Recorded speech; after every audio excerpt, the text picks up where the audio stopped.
أدي متصل هدي أكسر تجنو تعسيرة waxaad tihiin arday ku baranaya dabada dalka marka aan ku bilaabaya ardaygan geeskiisa maxaad kula talinaysaa ardada intii hartay ama jaamacadda dhigaysa iyo waliba macallimiintii iyo dhaqaatiirtii kale oo u heelana inay sii wadaan hawshoodii bal maxaad kula talinaysaa adoo oo qiyaas qaadanaya dhibaatooyinka waddanka jira oo ay dhici karto tii mid lamid ah dhici karto oo biri iyo waqtigeeda bismillaahir rahmaanir rahiim magaciigu waa Shaafici Nuur Aras Faarax والله دعوة هذا ورقة بدنا يعني وحنا سواء حسوسي أفرلاتك ديسمبر اللي يقول لي دعوة لم يدحي يقول لي أرضي هي السكول هي ويقول لي جالس سكول بتوصي سرعة بفري يبغى صار مكاريجي سكول كان يقول لي ما أنت دبعتها ما أنت أصدقائي وحاجة هيك ما أنت لود بدي ما أنت أرضي الصومالية صوتينا يتجب بدن iyo kacagajid badan dhanka waxbarashada in arday badan soo hayaamaan wadanka laga soo caawiyo ka soo cararsi wadanka waxay keentay in wadanku isku bedelo meeshii laga gaari lahaa horumar dhinaca waxbarashada hooy jaahilnimo waxa ay cararay macallimiintii dhaqaatiirtii injineeradii ardaydii dhammaan waa wada nasiib wanaag alxamdulilah weli saasay tahana lama qosanin oo dhaqaatiirtii hadda naga dhimatay ardaydii allah naxariistay 6 sano ay u soo dul qaadanayeen weli xilligaas ay fudud la mid waad maqlayseen waana la socnay dhammaanteen ayagu weli waxbarashada ku jira inay sameynayeen kaalmo dhinaca caafimaadka isbitaalada ee dadku u gargaarayeen ay ka qayb qaadanayeen badbaadinta ummadda dhibaataysan walaalaheena marka waxaan ku boorinayaa anagoo la qabna dareenka dhibka iyo murugada meel walba aan joogno iyo xaalad walba ku sugannahayba in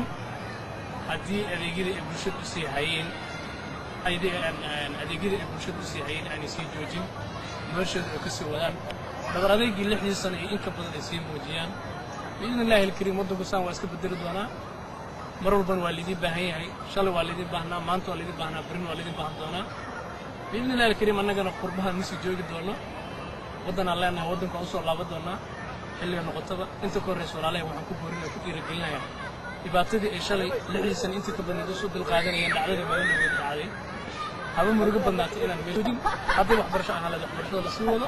haddii ahaan lahayd taageerada dadka dhibaataysan ee ardadu inta badan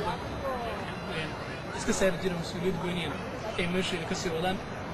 ilaahayna waxaan ka rajeynaa inuu dhibkan ka dhameeyo okay aad iyo aad u mahadsantihiin annagoo ku jirna gabagabadii barnaamijka waxaan filayaa qaar adeegin ka mid ah inay waxbarashadii dhammaysteen ama qaar kale ay dhigtaan ma jira markaad maqasheen dhibaatooyin ka dhaca waddanka oo wuu qabsaday ardadii adeegka la mid ahaa qof waddanka u socday oo bisana isbedelo ku dhaco meeshaan meel aadi kara maahan amay ku jiraan walaal horta Soomaaliya dhibaatada mar walba ku jirtay oo mar walba deegaanka shacabka ay dhibaatada soo gaarisay inkastoo imka dalkan wax ardaydii sameeyay haddana waxa weeye waddankeena waan ognahay anagu baa soo maqan inay wax qabataan anagu baan looga baahan yahay balanka ku kici karaana waa dadka soo jeeda horumarka waddankeena marka waxa weeye aniga shakhsi ahaan waxaan ka hadlo wax saameyn ay ugu yeelan waddankeena war walba anagu soo maqan inaan ku noqdano oo ku haweenahay insha Allah talabaad waxaan leeyahay Soomaalida dhibaatada waxa weeye hubkan iyo waxan in la iska dhaafo oo dadka iska dhigaan oo ay gartaan in aanay cadowga koowaad u yahay hubka kaliya haddii dadku hubka iska dhigi lahaayeen waxa waddankeena waxyaabo badan bay qabsan lahayn shacabkan iyo dadkan maatada ah siyaasadda shaqo ku lahayna dhibaatada laga daayayo oo hadda siyaasadda ku noolaa okay yaa la qaba fikradaas oo aan mowqifkiisa waxba iska bedelin inuu waddanka ku laabto waxaan u qoro ayuu wal og yahay dhibaatooyinkaas inay ka jiraan yaa la qaba maxamuud bismillah maxamuud bartana la qabo waddankeena waa Soomaaliya magaalada Hiisa Muqdisho runtii qof isdhahay qarxaasa dhacay waddanka ha tagin mar labaad ma jirto waddankana waxaan uga nimid wax baranno waddan Hindiya la yiraahdo wax ku baranno kadibna mustaqbalka aan ku laabano meeshaan ku hoyan lahayn ku noolaan lahayn barnaamijkaas dhacayna waxba naguma yeelanayo effect ah inaan waddanka ka joogno dadkaas hadda dhintay allah u naxariistay 6 sano wax baranayeen dagaallo ama foodo ama dhibaato ama la soo xabaday xataa baabuurkay saarnaayeen jaamacadday saarnaayeen la xabadeeyo wax badan way dhacday laakiin haddana way wadeen way u dul qaadanayeen waxaas oo dhan ilaa iyo finalkii maalintii shahaado la siin lahaa iyo geeriyooden in ka mid ah qaarkood allah u naxariisto dad kale allah caafiyo insha Allah effect naguma yeelanayso waddankan inaan joogno in badan waddankan oo ku laabanayna hadduu ilaah yidhaahdo saasaan dhihi lahaa okay maxaa ku daraysaa adiga ku jirtaa dadka laabanayo waxay isku beddelaan طبعا كلي مر والباء مر اللي عدو مرنا كان بويجي معها دلبان لنا دل كنا تطلع شقة يقولون مر والباء حويا مكان شدة دلمستي دلبان كصادق سوي دلبان كتمي وواجبنا كلام وميت إنك وحنا ورت وحبرنا دكيني مبرنا إن دكينا إن طلع سنين العاونة مرلي وقصب ويان أنا وان جدا ومرنا من بس نجانيو كل يوم كل عملية دركتي دكين وان okay aadi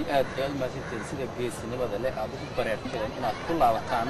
dalkiinii adinkoo waliba u jeeda ama waxyaalaha dhacaya markiisaan laga yaabana inay dhici karaan kuwaasina waxay ahaayeen arday Soomaaliyeed oo dareenkooda ka cabirayay dhibaatadii weyneed ee ka dhacday magaalada Muqdisho haddaba ardayda Soomaalida ee bannaanka ku nool ayaa si aad ugu xumaaday falalka noocan ee markasta ka dhaca dalka Soomaaliya barnaamijkan halka la socotaan waa shabakada hayaanmedia.com أحمد عبد الولي دلك إنديا مقالة حيدرباد جامعة عثمانية يونيفرسيتي حوالي